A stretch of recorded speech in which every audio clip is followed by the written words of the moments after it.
El llanto comenzó cuando nadie debía estar allí. El inspector de aeronaves senior, Tomás Rivas, llevaba solo en la sección recuperada de la cabina 40 minutos cuando lo oyó por primera vez.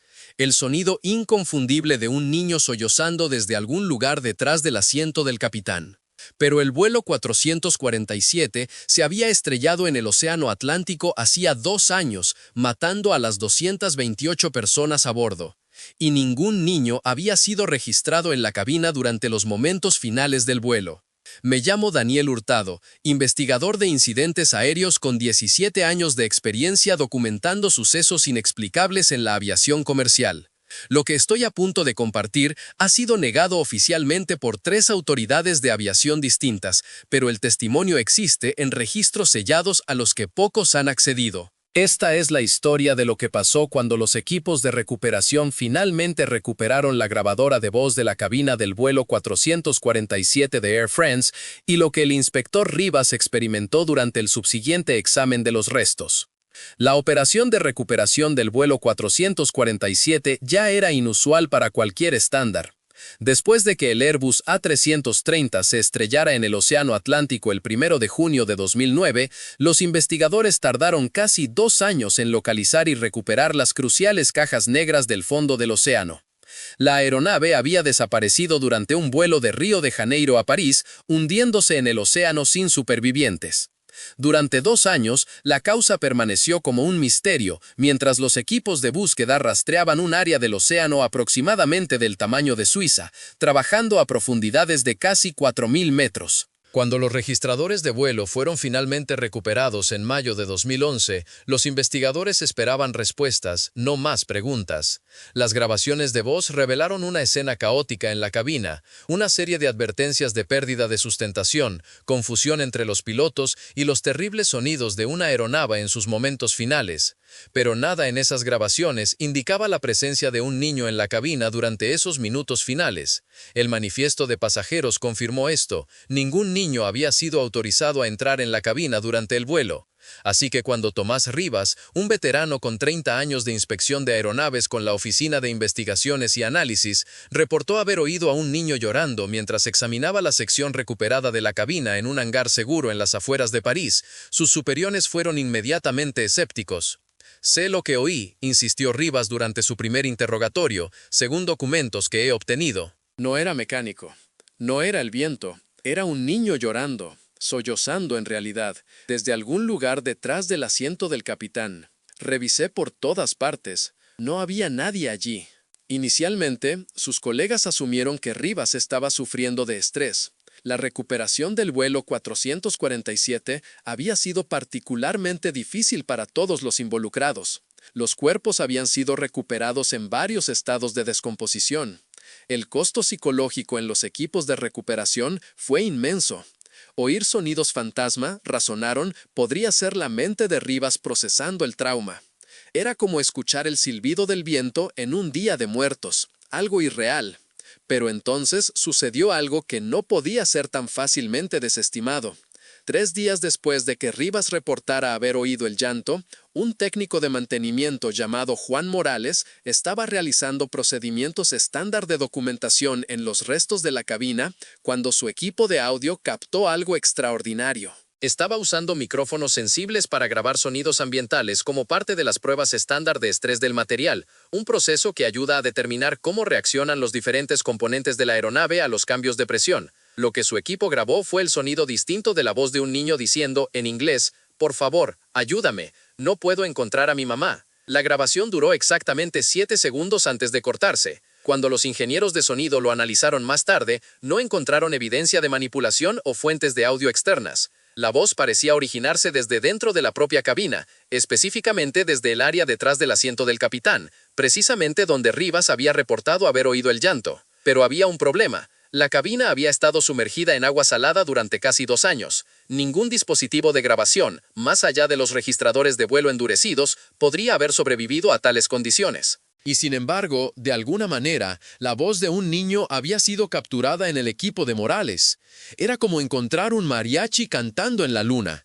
Cuando se enfrentaron a esta evidencia, los funcionarios del BEA ordenaron un examen completo del manifiesto de pasajeros para el vuelo 447. Descubrieron algo peculiar. Una niña de 7 años, llamada Sofía Luján, había sido listada como viajando con su madre, pero según las asignaciones de asientos, la niña nunca había abordado el avión. Su madre, Elisa Luján, se confirmó que había estado en el vuelo, sentada en clase ejecutiva, asiento 11C, pero el asiento de Sofía, 11D, no mostró evidencia de ocupación durante el vuelo. Sin embargo, múltiples pasajeros habían reportado haber visto a una joven que coincidía con la descripción de Sofía durante el abordaje en Río de Janeiro.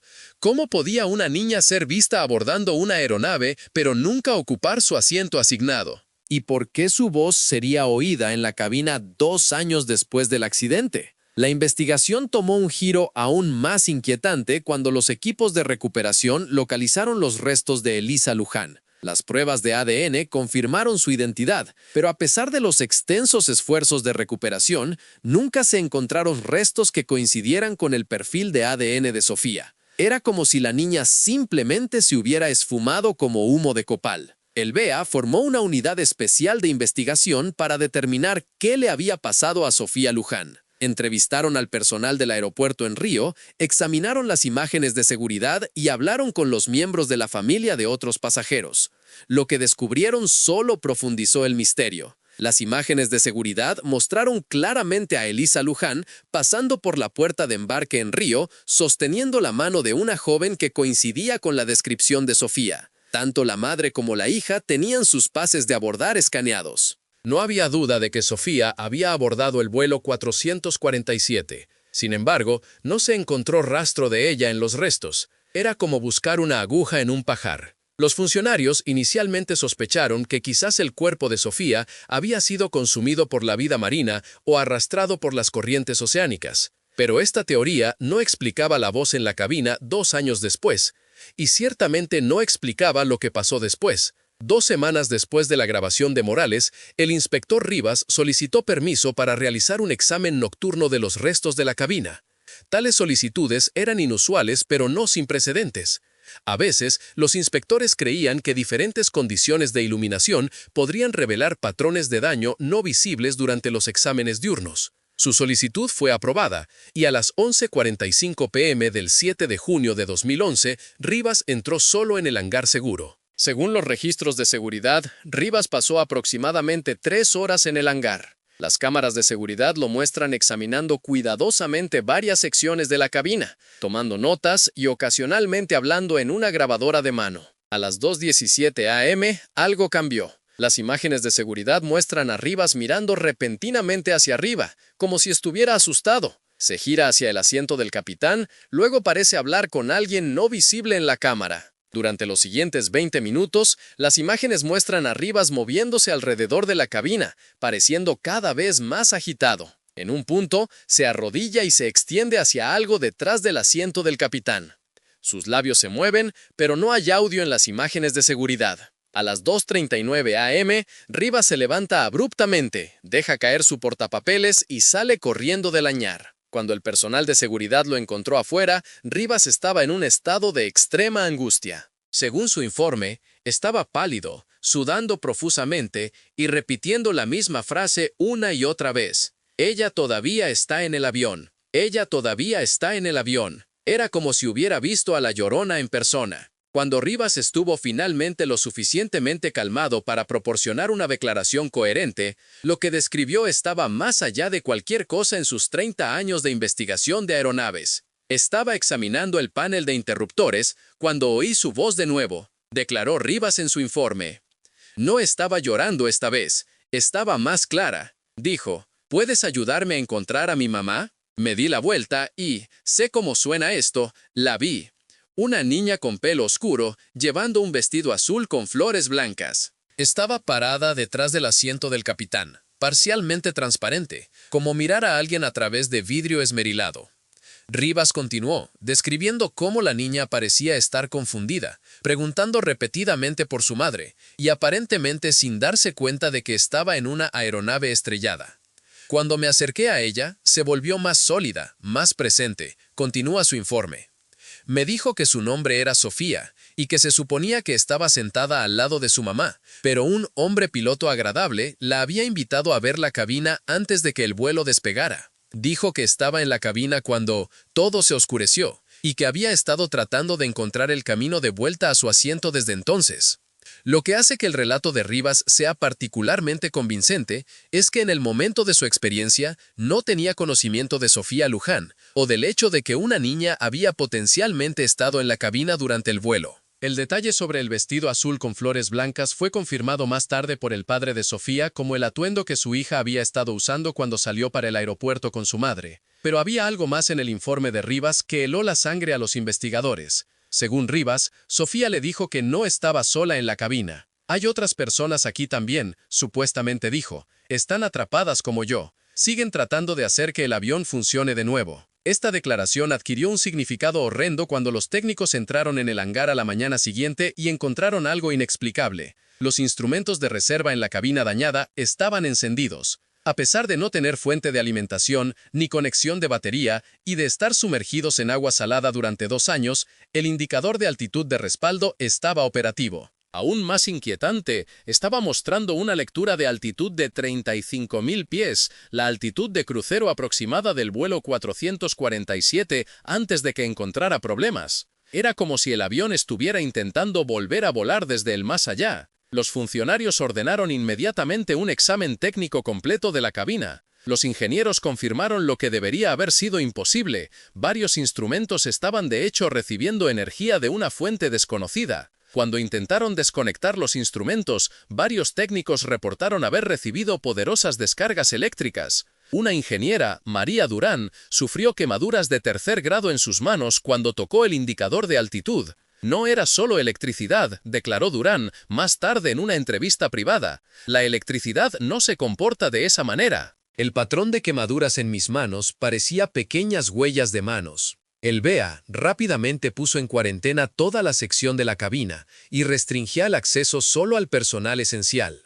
Trajeron equipo especializado para medir campos electromagnéticos y niveles de radiación. Las lecturas estaban fuera de las listas. La cabina estaba emitiendo radiación electromagnética a niveles casi 50 veces más altos que la radiación de fondo normal, pero concentrada específicamente alrededor del asiento del capitán y el área donde la niña había sido supuestamente vista. 3 días después del encuentro de Rivas, otro investigador, Felipe Lagos, reportó una experiencia similar. Mientras fotografiaba patrones de daño en las ventanas de la cabina, Lagos afirmó haber visto el reflejo de una joven parada detrás de él. Cuando se dio la vuelta, no había nadie allí, pero su cámara había capturado algo extraordinario, una imagen borrosa, pero reconocible, de lo que parece ser la cara de un niño reflejada en el cristal de la cabina. Cuando se le mostró esta imagen, el padre de Sofía rompió a llorar. «Esa es ella», dijo. «Esa es mi Sofía». En este punto, la investigación se había dividido en 2 pistas distintas. El examen oficial del accidente del vuelo 447, que determinó que una combinación de fallas técnicas y error del piloto había causado el accidente, y una investigación clasificada sobre los fenómenos que rodeaban a Sofía Luján y la cabina. Esta pista clasificada tomó un giro dramático cuando los investigadores hicieron una conexión que había sido pasada por alto. El vuelo 447 de Air France se había retrasado en Río durante casi 40 minutos antes del despegue. Según el registro oficial de vuelo, este retraso fue atribuido a revisiones de mantenimiento rutinarias, pero documentos internos revelaron algo diferente. El retraso había sido causado por un incidente de seguridad involucrando a una persona no autorizada en la cabina. El informe del incidente fue breve. Se había llamado a seguridad para remover a alguien que había entrado en la cabina sin permiso durante los preparativos previos al vuelo. La persona fue descrita como no identificada y aparentemente nunca fue localizada por el personal de seguridad. El vuelo fue autorizado para la salida después de que una búsqueda exhaustiva de la aeronave no arrojara nada inusual. ¿Podría esta persona no identificada haber estado de alguna manera conectada con lo que le pasó a Sofía Luján?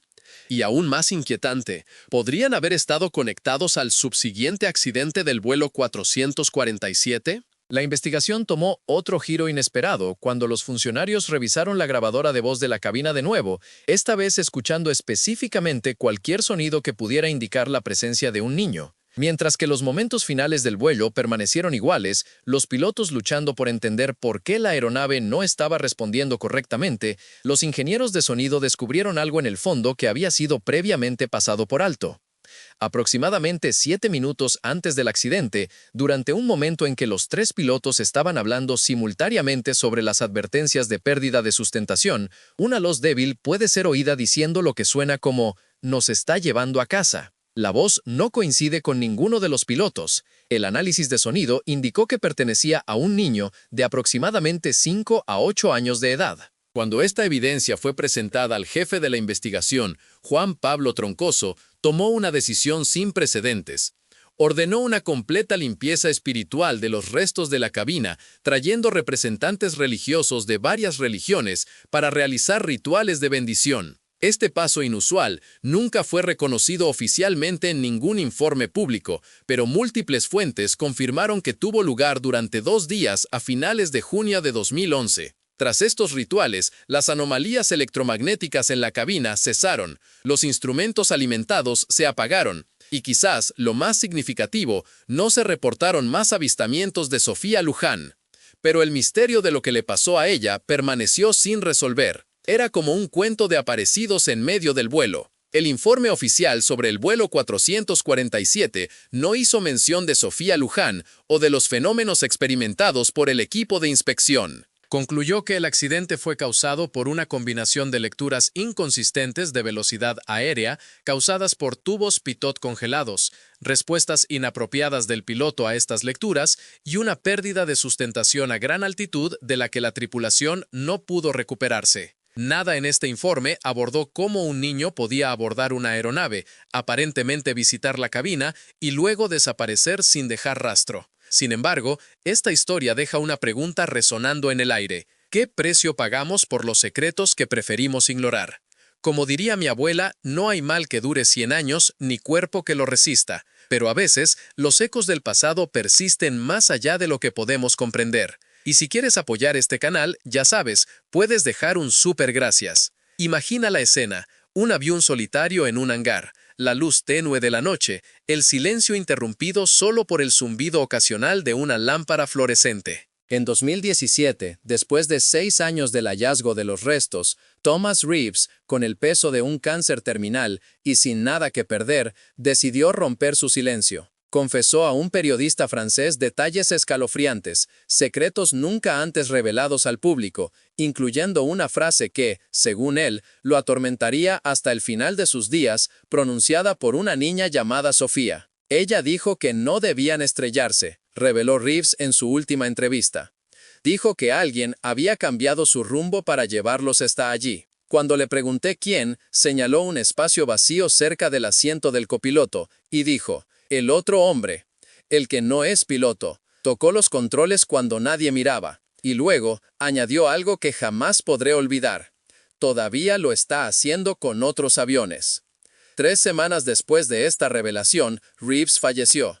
La publicación francesa que grabó su testimonio perdió misteriosamente los archivos de audio antes de que pudieran ser divulgados. El periodista, tras la entrevista, renunció a su puesto y rechazó cualquier petición para hablar del asunto. En 2019, una fuente anónima dentro de la Oficina de Investigación y Análisis para la Seguridad de la Aviación Civil, la BEA francesa, filtró un expediente parcial sobre lo que llegó a conocerse como el incidente Sophia Laurent.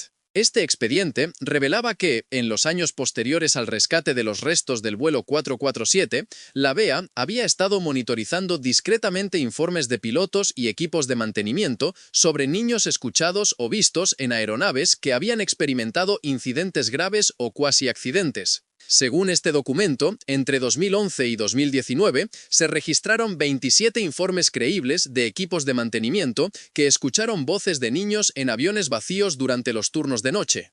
Según este documento, entre 2011 y 2019 se registraron 27 informes creíbles de equipos de mantenimiento que escucharon voces de niños en aviones vacíos durante los turnos de noche. En 19 de estos casos, el avión había sufrido previamente un incidente casi catastrófico del que se había salvado por poco. En cada situación, las voces pedían ayuda o decían estar perdidas. Pero lo más inquietante de todo era un patrón identificado en el expediente. En 12 incidentes separados que involucraron a aviones comerciales entre 2012 y 2018, los pilotos informaron haber visto momentáneamente a una persona no autorizada en la cabina poco antes de experimentar fallas técnicas inusuales. En cada caso, la persona desaparecía cuando se le hablaba directamente, y las posteriores revisiones de seguridad no encontraban a nadie a bordo que no debía estar allí. El dossier concluía con una escalofriante recomendación. Debería considerarse la posibilidad de que lo que le sucedió a Sophia Laurent no sea un incidente aislado, sino un fenómeno hasta ahora no documentado en la aviación. Si entidades no identificadas pueden de alguna manera permanecer en una aeronave después de un accidente o incidente grave, y si estas entidades pueden manifestarse de manera que afecten a los vivos, esto representa un problema de seguridad que no puede abordarse por medios convencionales. Las autoridades de aviación de todo el mundo denunciaron rápidamente este expediente como un engaño. La BEA emitió un comunicado calificándolo de tonterías fabricadas diseñadas para sensacionalizar un trágico accidente. Pero, en privado, se implementaron cambios. Múltiples fuentes confirman que las principales aerolíneas añadieron discretamente nuevos protocolos de seguridad que exigían revisiones de la cabina específicamente durante las operaciones de mantenimiento nocturnas, y varias compañías establecieron una política que exigía que los equipos de mantenimiento trabajaran en parejas al examinar las áreas de la cabina. Quizás lo más revelador sea lo que sucedió con la sección recuperada de la cabina del vuelo 447. A pesar de su potencial valor para la formación y la investigación de seguridad, no se conservó como es costumbre con los componentes importantes de los restos. En cambio, según los registros internos, fue sometida a una descomposición material completa. Es decir, fue destruida por completo, reducida a componentes irreconocibles y eliminada a través de múltiples sistemas de gestión de residuos. El padre de Sophia Laurent nunca aceptó la explicación oficial de que los restos de su hija simplemente se perdieron en el mar. Hasta su muerte en 2016, mantuvo una pequeña fundación dedicada a la investigación de casos de niños que aparentemente desaparecen durante los vuelos, un fenómeno que, según él, era más común de lo que el público cree. Los registros de la Fundación indican que habían documentado 7 casos similares en diferentes aerolíneas y países entre 1998 y 2015. El trabajo de la Fundación llegó a un abrupto final tras su muerte, cuando un incendio destruyó sus oficinas y todos sus registros. El incendio se atribuyó oficialmente a un cable defectuoso, aunque los investigadores observaron que la destrucción era inusualmente completa, sin documentos ni medios digitales recuperables. En cuanto a la grabación de voz de la cabina que contenía la voz de la niña diciendo «nos está llevando a casa», también ha desaparecido. Exfuncionarios de la BEA afirman que nunca existió en primer lugar. Los ingenieros que la descubrieron se han jubilado, han cambiado de carrera o se han negado a seguir hablando del asunto. Hoy en día, si preguntas por Sophia Laurent en Air France o en la BEA, te dirán que no hay registro de que una niña con ese nombre haya estado en el vuelo 447. Su nombre ha sido completamente borrado de todos los registros oficiales, de pasajeros. La única prueba de que alguna vez existió proviene del testimonio de su padre y de un puñado de fotografías que muestran a una niña sonriente de pelo oscuro con un vestido azul con flores blancas, el mismo vestido descrito por Thomas Reeves antes de haber visto una foto de Sofía. Quizás lo más inquietante de todo sea un cambio de política que fue implementado discretamente por varias aerolíneas en los años posteriores a la investigación del vuelo 447. Ahora se prohíbe estrictamente a los equipos de mantenimiento entrar solos en las aeronaves durante las horas nocturnas, especialmente cuando la aeronave en cuestión ha experimentado previamente un fallo técnico inusual o un incidente de cuasi accidente. La razón oficial que se da para esta política es la optimización del protocolo de seguridad, pero los trabajadores de mantenimiento tienen su propia explicación. Algunos aviones recuerdan lo que les pasó, dijo un ingeniero de mantenimiento con muchos años de experiencia que solicitó el anonimato. Y a veces no están solos allí dentro, especialmente los que deberían haberse estrellado pero no lo hicieron. Oímos cosas por la noche. Voces, normalmente de niños. Están perdidos, intentando encontrar el camino a casa. O tal vez intentando advertirnos de algo que todavía está en esos aviones, algo que no debería estar ahí. En 2023, una revisión de mantenimiento rutinaria de un Airbus A350 de 10 años de antigüedad en Singapur se vio interrumpida cuando ambos ingenieros informaron haber escuchado a un niño llorando en algún lugar del área de la cabina. Según su informe, cuando gritaron, el llanto cesó, reemplazado por una voz joven que dijo claramente: «No nos dejará aterrizar, el hombre que no debería estar aquí». Esa aeronave había experimentado previamente una pérdida temporal inexplicable de todos los sistemas eléctricos mientras volaba a 39.000 pies sobre el Océano Índico en 2019. Los pilotos lograron reiniciar los sistemas y aterrizar a salvo, pero nunca se determinó la causa del fallo. La aeronave fue inmediatamente retirada de servicio después del informe de los ingenieros. Según documentos internos, durante los exámenes posteriores, los equipos de mantenimiento descubrieron numerosos casos de lo que parecían ser manipulaciones deliberadas pero sutiles de sistemas críticos, manipulaciones que de alguna manera habían pasado desapercibidas durante múltiples inspecciones anteriores. La identidad de quien había accedido a estos sistemas seguía sin determinarse. Las imágenes de seguridad no mostraron a personal no autorizado entrando en la aeronave en ningún momento. La manipulación se había producido como por una mano invisible. La aeronave nunca volvió a entrar en servicio. Al igual que la cabina del vuelo 447, fue completamente desmantelada, y sus componentes se dispersaron por diferentes instalaciones de gestión de residuos. Como nota final, me siento obligado a mencionar que durante mi investigación de este caso, he experimentado algunos incidentes yo mismo. 3 grabaciones de audio separadas de entrevistas que realicé con miembros del equipo de investigación del vuelo 447 se han corrompido, a pesar de estar almacenadas en múltiples dispositivos. Cada grabación ahora contiene solo estática, puntuadas a intervalos regulares por lo que suenan como las palabras susurradas de un niño. Ayúdanos a encontrar al otro hombre. La semana pasada, mientras revisaba fotografías de los restos de la cabina del vuelo 447 a altas horas de la noche, oí claramente la voz de un niño detrás de mí que preguntaba: ¿Les vas a contar lo del hombre malo? Cuando me di la vuelta, mi oficina estaba vacía, pero mi silla, en la que había estado sentado momentos antes, giraba lentamente, como si alguien la acabara de dejar. No sé qué le pasó realmente a Sophia Laurent, o si su presencia de alguna manera continúa resonando en el mundo de la aviación. No sé si realmente había otro hombre en la cabina del vuelo 447 o si todavía lo está haciendo con otros aviones, como supuestamente le dijo a Thomas Reeves. Pero sí sé esto: los profesionales de la aviación con experiencia no arriesgan sus carreras informando sobre cosas que no creen haber visto u oído de verdad. Y sé que en algún lugar de la vasta burocracia de los organismos reguladores internacionales de la aviación, existe un protocolo clasificado sobre qué hacer cuando los equipos de mantenimiento informan haber escuchado voces de niños en aviones vacíos. Este protocolo tiene un nombre, al que se hace referencia solo oblicuamente en los documentos filtrados: Contingencia Sophia.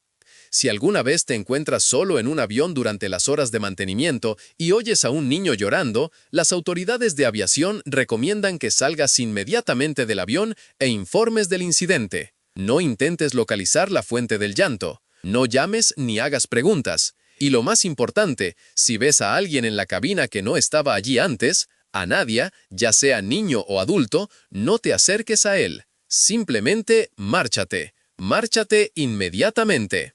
¿Qué harías si escucharas a un niño llorando en un avión vacío? ¿Investigarías o harías caso a las advertencias y te marcharías inmediatamente? Comparte tus pensamientos en los comentarios de abajo y suscríbete para ver más investigaciones sobre incidentes de aviación de los que las autoridades no quieren que se hable en foros públicos. Y ya sabes, si quieres apoyar el canal, déjanos un súper gracias.